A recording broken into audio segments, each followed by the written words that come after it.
ಗಜ. ನಾವು ಧರ್ಮದಲ್ಲಿ ಏರಲು ಏನು ಮಾಡಬೇಕು? ಧರ್ಮ ನಿಮ್ಮನ್ನೆಲ್ಲೋ ಒಳ್ಳೆ ಕಡೆ ಕರ್ಕೊಂಡು ಹೋಗುತ್ತೆ ಅಂತ ಅಲ್ಲ.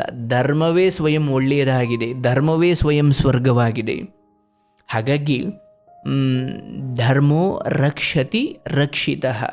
ಯಾರು ಧರ್ಮವನ್ನು ರಕ್ಷಣೆ ಮಾಡ್ತಾರೋ, ಅಲ್ಲ ಗುರುಗಳೇ ಧರ್ಮ ತನ್ನಂತಾನು ರಕ್ಷಣೆ ಮಾಡಿಕೊಳ್ಳೋದಿಲ್ಲ ಅನ್ನೋದಾದರೆ ನಮ್ಮನ್ನು ಹೆಂಗೆ ರಕ್ಷಣೆ ಮಾಡುತ್ತೆ ಅಂತ ನೋಡಿ. ಈಗ ನೀವು ಒಂದು ತೆಂಗಿನ ಮರವನ್ನು ನೆಟ್ಟಿದ್ದೀರಿ, ಅದಕ್ಕೆ ನೀವು ನೀರು, ಗೊಬ್ಬರ ಅಥವಾ ಕಾಲಕ್ಕೆ ಕೆಲವು ಪೋಷಣೆಗಳನ್ನು ಮಾಡಿ ಅದನ್ನು ಒಂದು ಹಂತದವರೆಗೂ ನೀವು ಕಾಪಾಡಿಕೊಂಡ್ರೆ ಆಮೇಲೆ ಅದು ನಿಮ್ಮನ್ನು ಕಾಪಾಡುತ್ತೆ. ಈ ಜಗತ್ತಿನ ಎಲ್ಲವೂ ಹಾಗೆ. ನೀವು ಕಾಪಾಡಿಕೊಳ್ಳಿ, ನೀವು ಅದನ್ನು, ಅದು ಧರ್ಮ ಮಾತ್ರ ಅಲ್ಲ, ಬೇರೆ ಯಾವುದಾದ್ರೂ ಅಷ್ಟೇ, ಒಂದು ಹಂತದವರೆಗೂ ನೀವು ಕಾಪಾಡಿ, ಆಮೇಲೆ ಅದು ನಿಮ್ಮನ್ನು ಕಾಪಾಡುತ್ತೆ. ನೀವು ಕೈ ಬಿಟ್ಟರೋ ಅದು ನಿಮ್ಮನ್ನು ಕೈ ಬಿಡುತ್ತೆ, ಇಷ್ಟೇ. ಈಗ ನನಗೆ ಯಾವುದೋ ಒಬ್ಬ ಹುಡುಗ ಅಥವಾ ಯಾವುದೋ ಒಂದು ಇಷ್ಟವಾದ ಹುಡುಗಿ ನಾನು ಚೆಂದಾಗಿ ಮಾತಾಡಿಸಿದ್ರೆ ಅವರು ಮಾತಾಡಿಸ್ತಾರೆ. ನಾನು ನನ್ನ ಫ್ರೆಂಡನ್ನು ಅಥವಾ ಅವರನ್ನು ನಾನು ಚೆನ್ನಾಗಿ ಮಾತಾಡಿಸಿಲ್ಲ ಅಥವಾ ನಾನು ಅವರನ್ನು ಕಾಪಾಡಿಕೊಳ್ಳಿಲ್ಲ ಅಂದರೆ ಸ್ವಯಂ ಅವರು ಹಾಗೆ ಮಾಡ್ತಾರಲ್ವ. ಹಾಗಾಗಿ ಧರ್ಮವನ್ನು ಏರುವುದು, ಧರ್ಮದ ಎತ್ತರಕ್ಕೇರುವುದು, ಧರ್ಮ ಅಂದ್ರೆ ಹಾಗೆ. ಅಂದರೆ ಯಾವುದು ನಿಮ್ಮನ್ನು ಎತ್ತರಕ್ಕೇರಿಸುವುದು ಅದೇ ಧರ್ಮ. ಧರ್ಮ ಅಂದರೆ ಅದಕ್ಕೆ ಬೇರೆ ವ್ಯಾಖ್ಯಾನವೇನಿಲ್ಲ. ಧರ್ಮ ಅಂದರೆ ನಿಮ್ಮನ್ನು ಎತ್ತರಕ್ಕೇರಿಸುವುದು. ಹಾಗೆ ನಾವು ಧರ್ಮದ ದಾರಿಯಲ್ಲಿ ಬದುಕಬೇಕು ಅಂತ ಧರ್ಮ ಭ್ರಷ್ಟರಾಗೋದಿಕ್ಕೆ ಬೇಕಾದ ಸಂದರ್ಭಗಳನ್ನು ದೇವರೇ ಒದಗಿಸಿಬಿಡ್ತಾನೆ ಪರೀಕ್ಷೆ ಮಾಡಲಿಕ್ಕೆ. ಹಾಗೆ ಒದಗಿಸ್ತಾನೆ, ಕಷ್ಟಗಳು ಕೊಡ್ತಾನೆ. ತುಂಬ ಏನೂ ಆಗ್ತಾ ಇಲ್ಲಪ್ಪ ನನ್ನ ಬದುಕಲ್ಲಿ, ಎಷ್ಟು ಕಷ್ಟಪಡ್ತಾ ಇದ್ದೀನಿ, ಎಷ್ಟೆಲ್ಲ ನಾನು ಪ್ರಯತ್ನ ಮಾಡ್ತಾ ಇದ್ದೀನಿ, ಎಷ್ಟು ಶ್ರಮ ಪಡ್ತಾ ಇದ್ದೀನಿ, ಅಯ್ಯೋ ನಾನು ಏನು ಶ್ರಮಪಟ್ಟರೂ ನನ್ನ ಬದುಕಲ್ಲಿ ಏನೂ ನಡೀತಾ ಇಲ್ಲ, ಸರಿ ನಾನು ತಪ್ಪು ದಾರಿಯಲ್ಲಿ ಹೋಗಿ ಉದ್ಧಾರ ಆಗ್ತೀನಿ ಅಂದರೆ ಧರ್ಮದ ದಾರಿಯಲ್ಲಿ ಹೋಗುವುದರಿಂದ ನಿಮಗೆ ಗೆಲುವು ನಿಧಾನವಾಗಿ ಸಿಗಬಹುದು. ಆದರೆ ಆ ಗೆಲುವು ಶಾಶ್ವತವಾಗಿ ಅದ್ಭುತವಾದ ಜೀವನವನ್ನು ನಿಮಗೆ ಕಟ್ಟಿಕೊಡುತ್ತೆ. ಯಾವ ಗೆಲುವು ನಿಮಗೆ ನೆಮ್ಮದಿಯಾಗಿ ನಿದ್ದೆ ಕೊಡ್ತಾ ಇಲ್ವೋ ಆ ಗೆಲುವು ಕಟ್ಕೊಂಡು ಏನು ಮಾಡ್ತೀರಿ? ಹಾಗಾಗಿ ನಿಮ್ಮ ಧರ್ಮ ಬುದ್ಧಿಯನ್ನು ಪರೀಕ್ಷೆ ಮಾಡಲಿಕ್ಕೆ ನೋಡಿ, ನಮ್ಮಲ್ಲಿ ಎಂತೆಂತಹ ಮಹಾನುಭಾವರು ಇಂತಹ ಧರ್ಮ ಸಂಕಟಗಳು ಬಂದಾಗ ಗೆದ್ದಿದ್ದಾರೆ. ಈಗ ಸೀತಾಮಾತೆಯನ್ನು ರಾವಣ ಅಪಹರಿಸಿದಾಗ ಹಾಗೆ ಸಮುದ್ರ ದಾಟಿ ಆ ರಾಕ್ಷಸರ ಲಂಕೆಗೆ ಹೋಗಿ ಲ್ಯಾಂಡ್ ಆದಮೇಲೆ, ಓಹೋ ನನ್ನ ರಾಮ ಇನ್ನು ಈ ಸಮುದ್ರ ದಾಟಿ ಈ ಲಂಕೆಗೆ ಬಂದು ಈ ರಾಕ್ಷಸರನ್ನೆಲ್ಲ ಒಡೆದಾಕಿ ನನ್ನನ್ನು ತಗೊಂಡು ಹೋಗೋದು ದೂರದ ಮಾತು, ಬೇಡ, ನಾನು ರಾವಣ ಹೇಳ್ದಂಗೆ ಕೇಳ್ಬಿಡ್ತೀನಿ ಎಂದುಕೊಂಡು ಸೀತೆ ತನಗೆ ಒದಗಿ ಬಂದ ಆ ಕಷ್ಟದ ಪರಿಸ್ಥಿತಿಯಲ್ಲಿ ಧರ್ಮ ಬಿಡಲಿಲ್ಲ. ಸತಿಯಾಗಿ ತನ್ನ ಪತಿಯ ಬರುವಿಕೆಗೋಸ್ಕರ ಅಲ್ಲೇ ಮಾಂಸ ಮೂಳೆ ಎಲ್ಲ ಕರಗು ಹೋಗಿ ಅಲ್ಲೇ ಹೆಣವಾಗಿ ಬಿದ್ದರೂ ಪರವಾಗಿಲ್ಲ, ನಾನು ನನ್ನ ಧರ್ಮ ಬಿಡಲಿಕ್ಕಿಲ್ಲ ಅನ್ನಲಿಲ್ಲ. ಆ ಕಾರಣಕ್ಕೆ ತ್ರೇತಾಯುಗದ ಸೀತೆ ಕಲಿಯುಗದಲ್ಲೂ ಪೂಜೆಗೆ ಅರ್ಹಳಿದ್ದಾಳೆ. ನೋಡಿ, ಧರ್ಮ ಭ್ರಷ್ಟರಾಗಲಿಕ್ಕೆ, ಧರ್ಮ ಬಿಡಲಿಕ್ಕೆ ನಿಮ್ಮ ಹತ್ರ ಬೇಕು ಅಂತಲೇ ಭಗವಂತ ಕಷ್ಟಗಳನ್ನ ಕೊಡ್ತಾನೆ. ನೀವು ಕಷ್ಟಪಡ್ತಾ ಇರ್ತೀರಿ, ಫಲ ಸಿಗೋದಿಲ್ಲ, ಪ್ರಯತ್ನ ಮಾಡ್ತಾ ಇದ್ದೀರಿ, ನಿಮಗೆ ಅದರ ಪ್ರತಿಫಲ ಸಿಗುವುದಿಲ್ಲ, ಏನೆಲ್ಲ ಮಾಡ್ತಾ ಇರ್ತೀರಿ, ಗೆಲುವೇ ಕಾಣೋದಿಲ್ಲ.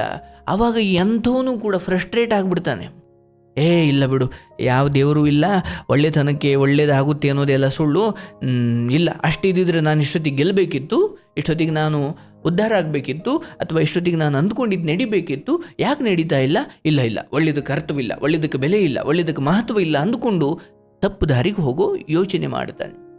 ವಾಸ್ತವವಾಗಿ ನನ್ನ ಧರ್ಮ ಬುದ್ಧಿ ಹೇಗಿರಬೇಕಂದ್ರೆ, ನನಗೆ ಒಳ್ಳೆಯದಾಗಲಿ ಅಥವಾ ಕೆಟ್ಟದ್ದಾಗಲಿ, ನನ್ನ ಪರ ಆಗಲಿ ನನ್ನ ವಿರುದ್ಧ ಆಗಲಿ, ನಾನು ಒಮ್ಮೆ ಧರ್ಮಕ್ಕೆ ಕಟ್ಟು ಬಿದ್ದೆ ಅಂದರೆ ನಾನು ಹಾಗೇ ಇರುವುದು. ನನಗೆ ಲಾಭ ಆಗಲಿ ಅನ್ನೋ ಕಾರಣಕ್ಕೆ ಧರ್ಮ ಪಾಲಿಸಬಾರ್ದು. ಯಾವಾಗ ನನ್ನ ಧರ್ಮ ಪಾಲಿಸುವಿಕೆ ಲಾಭಕ್ಕೋಸ್ಕರ ಇರುತ್ತೋ, ಒಂದು ವೇಳೆ ಲಾಭ ಬರದೆ ಹೋದರೆ ನಾನು ಧರ್ಮ ಬಿಡ್ತೀನಿ. ಯಾಕೆ? ಧರ್ಮ ಪಾಲಿಸಿದ್ದೇ ಲಾಭಕ್ಕೋಸ್ಕರ, ಲಾಭ ಇಲ್ಲ ಅಂದರೆ ಧರ್ಮ ತಾಂಡೇನು ಮಾಡಲಿ ಅಂತಾನೆ. ಆದರೆ ಮಹಾಭಾರತದ ಯುಧಿಷ್ಠಿರ ಹೇಳ್ತಾನೆ, ಧರ್ಮ ಪಾಲಿಸುವುದು ಅಂದರೆ ಒಂದು ಮನೆಯಲ್ಲಿರೋ ಹಸು ಅಂದರೆ ಹಸು ಯಾಕೆ ಕಟ್ಟಿದೆಯಾ? ಹಾಲು ಕೊಡುತ್ತೆ ಅದಕ್ಕೆ ಕಟ್ಟಿದ್ದೀನಿ, ಹಾಲು ಕೊಡಲಿಲ್ಲ ಅಂದರೆ ಆ ಹಸು ನಾನೇನು ಮಾಡಲಿ ಅಂತಾನೆ. ಅಂದರೆ ಒಂದು ಹಸು ಸಾಕಿದ್ದು ಸ್ವಾರ್ಥಕ್ಕೆ, ಆದರೆ ಧರ್ಮ ಪಾಲನೆ ಸ್ವಾರ್ಥಕ್ಕಾಗಬಾರ್ದು. ಧರ್ಮ ಅನ್ನೋ ಕಾರಣ ಸಾಕು ಧರ್ಮ ಪಾಲನೆ ಮಾಡಲಿಕ್ಕೆ. ಅದರಿಂದ ಏನೋ ಲಾಭ ಇದೆ ಅಂತ ಯಾರು ಧರ್ಮ ಪಾಲನೆ ಮಾಡ್ತಾರೆ ಅದು ಹೆಚ್ಚು ಕಡಿಮೆ ಪಾಪವೇ. ನೋಡಿ ಸೂಕ್ಷ್ಮ ಹೆಂಗಿದೆ.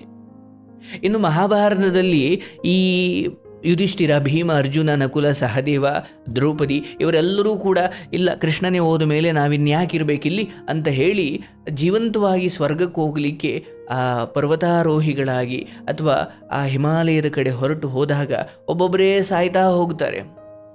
ಇವರು ಹಾಗೆ ಲೋಕ ಸಂಚಾರವನ್ನೆಲ್ಲ ಮಾಡಿ ಸ್ವರ್ಗದ ಕಡೆ ಹೊರಟಾಗ ಮುಂದೆ ಯುಧಿಷ್ಠಿರ ಹೋಗ್ತಾನೆ, ಸ್ವಲ್ಪ ಹಿಂದೆ ಭೀಮ, ಅದರಿಂದ ಅರ್ಜುನ, ಅದರಿಂದ ನಕುಲ, ಅದರಿಂದ ಸಹದೇವ, ಅದರಿಂದ ದ್ರೌಪದಿ, ಅದರಿಂದ ಒಂದು ನಾಯಿ, ಅದು ಏನೋ ಎತ್ತನೋ ಅವ್ರ ಹಿಂದೆನೇ ಹೋಗ್ತಾ ಇದೆ ಆ ನಾಯಿ.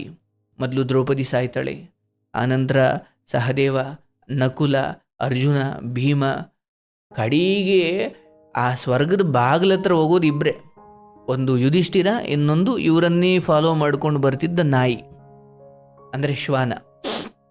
ಅಲ್ಲಿ ಇಂದ್ರದೇವ ಬರ್ತಾನೆ, ಯುಧಿಷ್ಠಿರ ನೀನು ಪುಣ್ಯ ಪುರುಷನಪ್ಪ, ನೀನು ಒಬ್ಬನೇ ಇಲ್ಲಿವರೆಗೂ ಸ್ವರ್ಗಕ್ಕೆ ದೇಹ ಸಮೇತ ಬಂದದ್ದು, ಬಾ ಒಳಗಡೆ ಹೋಗೋಣ ಅಂತ ಇಂದ್ರನೇ ಕರ್ಕೊಂಡು ಹೋಗ್ಲಿಕ್ಕೆ ಬರ್ತಾನೆ. ಆಯಿತು ಬರ್ತೀನಿ, ಆದರೆ ನನ್ನ ಜೊತೆ ನನ್ನ ಹಿಂದೆನೇ ಬಂದಿರೋ ಈ ನಾಯಿಗೂ ನೀನು ಅವಕಾಶ ಮಾಡಿಕೊಡ್ಬೇಕು ಸ್ವರ್ಗದೊಳಗಡೆ ಬರಲಿಕ್ಕೆ. ಇಂದ್ರ ಹೇಳ್ತಾನೆ, ಅಯ್ಯ ಮನುಷ್ಯರಿಗೆ ಮಾತ್ರ ಈ ಸ್ವರ್ಗಕ್ಕೆ ಪ್ರವೇಶ ಹೊರತು ನಾಯಿಗಳಿಗೆ ಪ್ರವೇಶ ಇಲ್ಲ. ನೋಡೀಗ ಧರ್ಮರಾಯನಿಗೆ ಎಂಥ ಸಂಕಷ್ಟದ ಸ್ಥಿತಿ. ಇಂದ್ರ ಹೇಳ್ತಿದ್ದಾನೆ, ನೀನು ಬರ್ಬೋದು ಸ್ವರ್ಗದೊಳಗಡೆ, ನೀನು ಪುಣ್ಯವಂತ, ನೀನು ಧರ್ಮವಂತ, ಆದರೆ ನಾಯಿಗಳಿಗೆಲ್ಲ ಸ್ವರ್ಗದಲ್ಲಿ ಪ್ರವೇಶವಿಲ್ಲ. ಆಗ ಧರ್ಮರಾಯ ಏನು ಹೇಳಬೇಕು? ನೋಡಿ, ಒಂದು ಸ್ವರ್ಗಕ್ಕೆ ಹೋಗೋ ಅವಕಾಶ ಸಿಕ್ಕರೆ ಯಾರನ್ನು ಬೇಕಾದರೂ ಬಿಟ್ಟು ಹೋಯ್ತೀನಿ ಅನ್ನೋ ಕಾಲ. ಅಂಥದ್ರಲ್ಲಿ ಧರ್ಮರಾಯ ಹೇಳ್ತಾನೆ, ನಂಬಿ ಬಂದವರನ್ನು ಕಾಪಾಡುವುದು ರಾಜನ ಧರ್ಮ, ದೇಹಿ ಅಂತ ಬಂದವರನ್ನು ಅಪ್ಪಿಕೊಂಡು ಅವರ ರಕ್ಷಣೆ ಮಾಡುವುದು ಒಬ್ಬ ರಾಜನಾಗಿ ನನ್ನ ಧರ್ಮ. ಹಾಗಾಗಿ ಆ ನಾಯಿ ನನ್ನನ್ನು ನಂಬಿಕೊಂಡು ಬಂದಿದೆ, ಆ ನಾಯಿಯನ್ನು ಬಿಟ್ಟು ನಾನು ಸ್ವರ್ಗದ ಆಸೆಗೆ ನಿನ್ನ ಹಿಂದೆ ಬರಲ್ಲ. ನಾಯಿಗೆ ಪ್ರವೇಶವಿಲ್ಲದ ಆ ಸ್ವರ್ಗ ನನಗೂ ಬೇಡ, ಹೋಗು, ನಾನು ನಾಯಿ ಜೊತೆನೇ ಇರ್ತೀನಿ ಅಂತ ಅವನು ಆ ಕಡೆ ತಿರ್ಕೊಂಡ್ಬಿಡ್ತಾನೆ. ನೋಡಿ, ಇದು ಧರ್ಮ ಕೆಡಿಸ್ಲಿಕ್ಕೆ ವಿಧಿನೇ ಎಂತೆಂಥ ಪರೀಕ್ಷೆಗಳನ್ನು ಒಡ್ಡುತ್ತೆ. ಧರ್ಮರಾಯ ಆ ಕಾಲದಿಂದ ಅಂದರೆ ಹುಟ್ಟಿನಿಂದ ಆ ಸ್ವರ್ಗದ ಬಾಗಿಲವರೆಗೂ ಬರೋವರೆಗೂ ಧರ್ಮವಂತನಾಗಿ ಬದುಕಿದ್ದ. ಅಲ್ಲೆಲ್ಲ ಒಂದಷ್ಟು ಸುಳ್ಳು ಹೇಳಿದ್ದ, ಆದರೆ ಧರ್ಮ ಸ್ಥಾಪನೆಗೋಸ್ಕರ ಒಂದು ಸುಳ್ಳು ಹೇಳಿದ್ರೆ ಅದು ಏನು ಪಾಪ ಅಲ್ಲ ಅನ್ನೋ ನಿಟ್ಟಿನಲ್ಲಿ ಅದನ್ನು ನಾವು ಸುಳ್ಳು ಅಂತ ಪರಿಗಣಿಸೋಕ್ಕಾಗಲ್ಲ. ಸೊ ಹೀಗೆ ಹುಟ್ಟಿನಿಂದ ಈ ಕ್ಷಣದವರೆಗೂ ಧರ್ಮದಲ್ಲೇ ಬಂದವನು ಇಲ್ಲಿ ಒಂದು ನಾಯಿಗೋಸ್ಕರ ಧರ್ಮ ಬಿಟ್ಬಿಡ್ತಾನೆ ಅಂತ ವಿಧಿ ಅಂದ್ಕೊಂಡಿತ್ತೋ ಏನೋ. ಆದರೆ ನನ್ನನ್ನು ನಂಬಿಕೊಂಡು ಬಂದ ನನಗೆ ನಾಯಿಯೇ ಮುಖ್ಯ, ಸ್ವರ್ಗ ನನಗೆ ಬೇಡವೇ ಬೇಡ ಅಂದ. ಆದರೆ ಆ ನಾಯಿಯ ರೂಪದಲ್ಲಿ ಬಂದಿದ್ದು ಸಾಕ್ಷಾತ್ ಧರ್ಮದ ದೇವತೆ ಯಮಧರ್ಮ, ಅಂದರೆ ಯುಧಿಷ್ಠಿರನ ಅಪ್ಪನೇ ಈ ಯಮಧರ್ಮನ ಮಗನೇ ಯುಧಿಷ್ಠಿರ. ಆಗ ಅವರು ಹೇಳ್ತಾರೆ, ಅಪ್ಪ ನಿನ್ನನ್ನು ಪರೀಕ್ಷೆ ಮಾಡಲಿಕ್ಕೆ ನಾನು ಅಲ್ಲಿಂದ ಇಲ್ಲಿವರೆಗೂ ನಿನ್ನನ್ನು ಫಾಲೋ ಮಾಡಿಕೊಂಡು ಬಂದೆ ನಾಯಿಯ ವೇಷದಲ್ಲಿ, ಭಲೇ ನಿನ್ನ ಧರ್ಮವನ್ನು ಮೆಚ್ಚಿದೆ ಅಂತ ಹೇಳಿ ಅವನನ್ನು ಸ್ವರ್ಗಕ್ಕೆ ಕರ್ಕೊಂಡು ಹೋಗುತ್ತಾರೆ.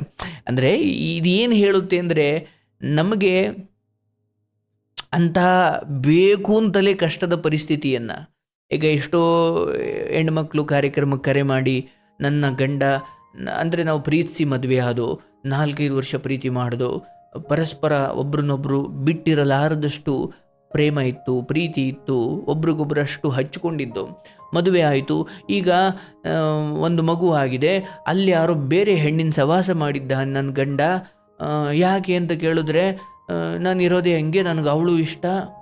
ಅಂದರೆ ಈ ಪ್ರೀತಿದ್ದು ಒಂದು ಧರ್ಮ ಇದೆ, ಒಂದು ಸತಿ ಧರ್ಮ, ಒಂದು ಪತಿ ಧರ್ಮ, ಪುತ್ರ ಧರ್ಮ, ಪುತ್ರಿ ಧರ್ಮ, ಹುಟ್ಟಿನಿಂದ ಸಾಯೋವರೆಗೂ ಒಂದೊಂದು ಧರ್ಮ ಇದೆ. ಹುಟ್ಟಿಗೊಂದು ಧರ್ಮ, ಸಾವಿಗೊಂದು ಧರ್ಮ, ಹಾಗೆ ಕಣ್ಣಿನ ಧರ್ಮ, ನಾಲಿಗೆಯ ಧರ್ಮ, ಕಿವಿಯ ಧರ್ಮ, ಕಾಲಿನ ಧರ್ಮ, ಎಲ್ಲದಕ್ಕೂ ಒಂದೊಂದು ಧರ್ಮ ಇದೆ.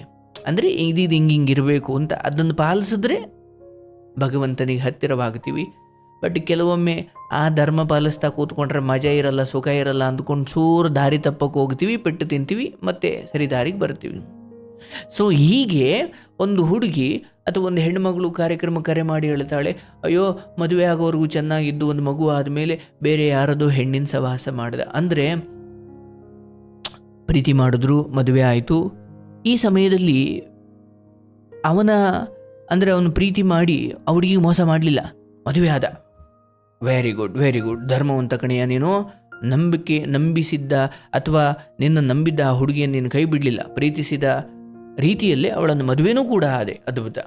ಅಲ್ಲಿಗೆ ಬಿಡುತ್ತಾ ವಿಧಿ ಇಲ್ಲ, ಒಂದು ಮಗು ಆಯಿತು. ಇಲ್ಲಿ ಇನ್ನೊಂದು ಯಾವುದೋ ಒಂದು ಹೆಣ್ಣನ್ನು ಇವನ ಮುಂದೆ ತಂದು ಬಿಡುತ್ತೆ ವಿಧಿ, ಒಂದು ಸುಂದರಿನೋ ಅಥವಾ ಯಾವುದೋ ಒಂದು ಹೆಣ್ಣನ್ನು ತಂದು ಬಿಡುತ್ತೆ. ಆಗ ಇವನು ಈಗ ಧರ್ಮ ಸಂಕಟ, ಒಂದು ಹೆಣ್ಣು ಅಲ್ಲಿ ಕರೀತಿದ್ದಾಳೆ, ಈ ಕಡೆ ಈ ಹೆಂಡತಿಯನ್ನು ಏನು ಸಪ್ತಪದಿ ತುಳಿದು ನಾನು ಕಡೆಯವರೆಗೂ ನನಗೆ ನೀನು ನಿಯತ್ತು, ನಿನಗೆ ನಾನು ನಿಯತ್ತು, ಇದೊಂದು ಧರ್ಮ. ಆದರೆ ಇಲ್ಲಿ ವಿಧಿ ಈ ವ್ಯಕ್ತಿಯ ಮುಂದೆ ಇನ್ನೊಂದು ಹುಡುಗಿ ತಂದು ಬಿಡುತ್ತೆ. ಇವನು ತನ್ನ ಹೆಂಡತಿಗೆ ದ್ರೋಹ ಮಾಡಬಾರ್ದು, ಅದೇ ಧರ್ಮ. ಆದರೆ ಆ ಹೆಣ್ಣಿನ ಆಸೆಗೆ ಕೆಲವೊಮ್ಮೆ ಆ ಕಡೆ ಹೋಗ್ಬಿಡ್ತಾರೆ. ಅಂದರೆ ಇದು ಧರ್ಮಭ್ರಷ್ಟತೆ. ಇದಕ್ಕೇನೋ ಒಂದು ಶಿಕ್ಷೆ ಇದ್ದೇ ಇರುತ್ತೆ.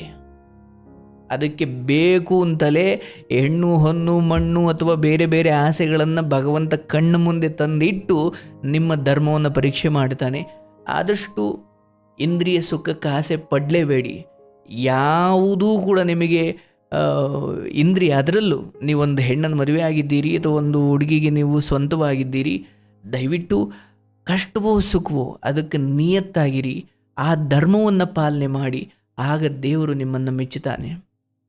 ಈ ಕಡೆ ಯಾರೋ ಕರೆದ್ರು ಅಂತಲೋ ಬಂದರು ಅಂತಲೋ ಏನೋ ಕಾರಣಕ್ಕೆ ನಿಮ್ಮ ಶ್ರೀಮತಿಗೆ, ನಿಮ್ಮ ಗಂಡನಿಗೆ ನೀವು ದ್ರೋಹ ಮಾಡಿದ್ರೆ ಅದರ ಫಲ ಭಯಾನಕವಾಗಿರುತ್ತೆ. ಸೊ ಹಾಗಾಗಿ ಧರ್ಮದ ಎತ್ತರಕ್ಕೆ ಏರೋದು ಅಂದರೆ ಹೀಗೆ ಸಂಕಷ್ಟದ ಸ್ಥಿತಿಯಲ್ಲೂ ಧರ್ಮ ಬಿಡಬಾರ್ದು.